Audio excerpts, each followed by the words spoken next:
Hello friend, তো তোমরা সবাই কেমন আছো? আশা করছি খুব ভালো আছো। তো দেখো তো রেসিপিটা তোমাদের পছন্দ হয় কি না। তো বলো তো দেখি রেসিপিটার নাম কি। তো কার কার রেসিপিটা ভালো লেগেছে অবশ্যই কমেন্ট বক্সে জানাবে। তো এই যে যেটা দেখতে পাচ্ছ পনির, এটা কিন্তু আমি নিজেই ঘরে বানিয়েছিলাম। তো কাঁচা পনিরটা দেখানো হয়নি, ভুলে গেছিলাম আমি। আর এটা ভেজে নিয়েছি পনিরটা। আর এই যে দেখছো এটা সেদ্ধ করা আলু। তো এবার আলুগুলোকে আমি একটু ভেজে নেব। আলুগুলোকে খুব সুন্দর করে লাল লাল করে আমি ভেজে নেব। তো আলুগুলো যেহেতু সেদ্ধ করা, সেই জন্য আমি লাল লাল করে ভেজে নিয়ে তুলে রাখবো। এবার আমি ওই তেলের মধ্যেই ফোড়ন দিয়ে দিচ্ছি গোটা গরম মশলা, শুকনো লঙ্কা আর একটা তেজপাতা। তো ফোড়নটাকে আমি একটু ভাজতে দেব। তারপরে আমি দিয়ে দিচ্ছি এখানে বাদাম, কাজু বাদাম বাটা, আদা বাটা, লঙ্কা বাটা, টমেটো বাটা একসঙ্গে আমি পেস্ট করে নিয়েছিলাম। নিয়ে আমি তেলের মধ্যে দিয়ে দিলাম। এবার মশলাটাকে একটু নেড়েচেড়ে ওর মধ্যে দিয়ে দিচ্ছি স্বাদ মতো লবণ। তো লবণটা তোমাদের পরিমাণ অনুযায়ী দেবে। এরপরে দিয়ে দিচ্ছি একটুখানি হলুদ। তারপরে দিয়ে দিচ্ছি আমি কাশ্মীরি রেড চিলি পাউডার। এটা অপশনাল, এটা তোমরা দিতেও পারো নাও দিতে পারো। আমি দিয়েছি কালারটা ভালো আসার জন্য। এরপরে আমি মশলাগুলোকে ভালো করে একটু নাড়িয়ে চাড়িয়ে আর একটু ভেজে নেব। তারপরে আমি দিয়ে দিচ্ছি, এটা হচ্ছে মেন মশলা, বিরিয়ানি মশলা। তো বিরিয়ানি মশলাটা তোমরা ঘরেও তৈরি করতে পারো, আবার দোকান থেকেও কিনে নিয়ে আসতে পারো।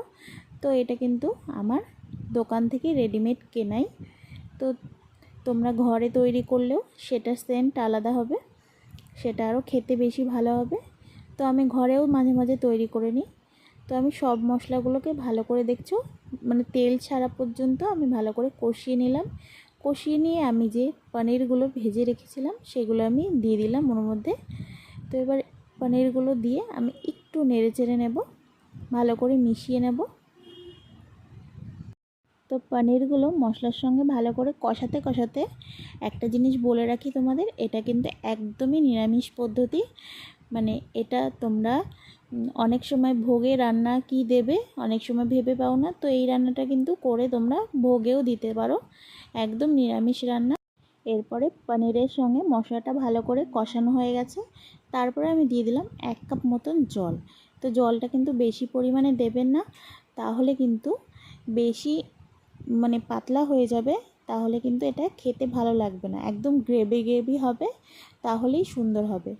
কারণ আমরা যখন চিকেন বিরিয়ানি করি তখনও দেখবে আমাদের বিরিয়ানির যে চিকেনগুলো সেটা কিন্তু একদম গ্রেভি গ্রেভি হয়, কারণ বেশি ঝোলটা থাকলে কিন্তু ভালো লাগে না বিরিয়ানিটা খেতে। তো এই দেখো আমাদের পনির কিন্তু হয়ে গেছে, রেডি একদম। তো আমি এবার নামিয়ে নেব।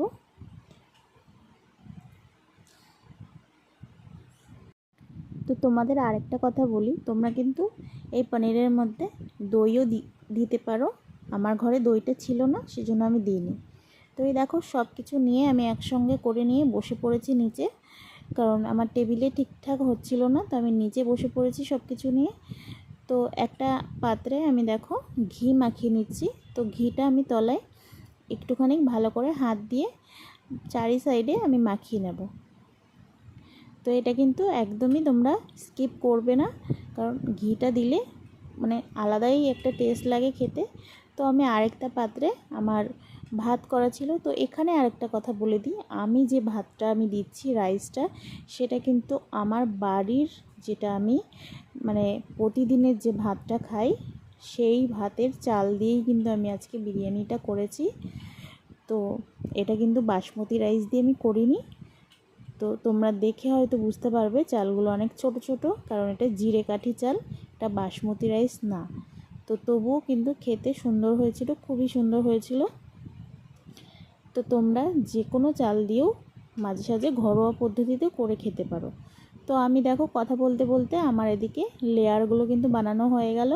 তো প্রথমে আমি ভাত দিলাম, তারপরে কিছুটা আমি পনির দিলাম। পনির দিয়ে আমি সেদ্ধ করে যে আলুগুলো ভেজে রেখেছিলাম সেগুলো আমি দিয়ে দিলাম। তারপরে আমি আবার একটু ভাত দিয়ে দিলাম, লেয়ার করে নিলাম। এবার আমি উপর থেকে একটু বিরিয়ানি মশলা ছড়িয়ে দিচ্ছি, তাহলে একটু সেন্টটা ভালো আসে। মাঝখানে একটু বিরিয়ানি মশলাটা দেওয়ার চেষ্টা করবে, তাহলে খুব সুন্দর হয়। এরপরে আমি আবার যে পনিরের যে গ্রেভিটা ছিল সেটুকু আমি দিয়ে দিচ্ছি।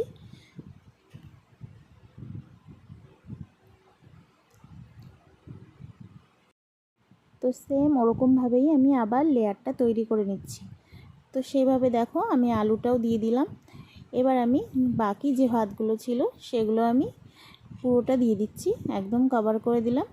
এবার আমি আবার একটু উপর থেকে বিরিয়ানি মশলা ছড়িয়ে দিচ্ছি। তো বিরিয়ানি মশলা ছড়ানোর পরে বাকি যে পনিরের গ্রেভিটা ছিল সেটা আমি আর ফেলবো না, সেটুকু আমি উপর থেকে দিয়ে দিলাম। আর ঘিটাও পুরোটা ঢেলে দিয়েছি। পুরোটা বলতে এটা 50 গ্রাম ঘি আমার ইউজ হয়েছে এই বিরিয়ানিটা করতে। আর এটা সবশেষে যেটা দিচ্ছি সেটা হচ্ছে কেশরটা, মানে জাফরান, যেটা আমি দুধে ভিজিয়ে রেখেছিলাম অনেক আগে। তো সেটা আমি দিয়ে আমি বন্ধ করে দিলাম ঢাকনা। ও সরি, আরেকটা কথা, যেটা আমি জাফরানের মধ্যে 1 ফোঁটা মিঠা আতরও কিন্তু দিয়ে দিয়েছিলাম। আর ভাতটা করার সময় কেওড়া জল আর গোলাপ জলটা দিয়ে দিয়েছিলাম। তো তোমরা সেটা চেষ্টা করবে সব সময়, আমি যে প্রসেসে করার চেষ্টা করলাম সেইভাবে করবে। আর আমি এই যে বিরিয়ানিটা করেছি এটা কিন্তু দম বিরিয়ানি। আমি প্রথমে একটা পাত্রে জল ফুটিয়ে নিয়েছিলাম, সেই জল ফোটানো সেই পাত্রের উপরে আমি আমার যে বিরিয়ানির লেয়ারগুলো তৈরি করেছি সেই পাত্রটা বসিয়ে রেখেছিলাম আধা ঘন্টা মতন। তো আধা ঘন্টা বাদে এই যে তোমাদের সামনেই ঢাকনাটা খুলছি, দেখতেই পাচ্ছ তোমরা কতটা সুন্দর হয়েছে। তো তোমরা বাড়িতে একবার চেষ্টা করে দেখতে পারো, অবশ্যই খুব ভালো লাগবে খেতে।